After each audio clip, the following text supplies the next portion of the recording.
Pozdrav svima, moje ime je Nermin Šehić i trenutno sam zaposlenik kompanije ClickUp.ba gdje obnašam funkciju iOS developera, a ovom prilikom vas pozivam da se na Akademiji 387 prijavite na intenzivni kurs razvoja iOS aplikacija.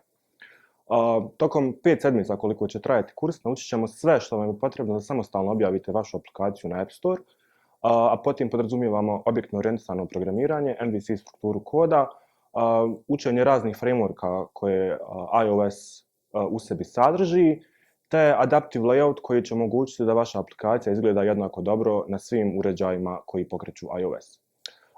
Za ovaj kurs ćemo pretpostaviti da polaznici razumiju osnove objektno orijentisanog programiranja u nekom od jezika i pozivamo sve da se prijavite na kurs koji počinje 13. februara.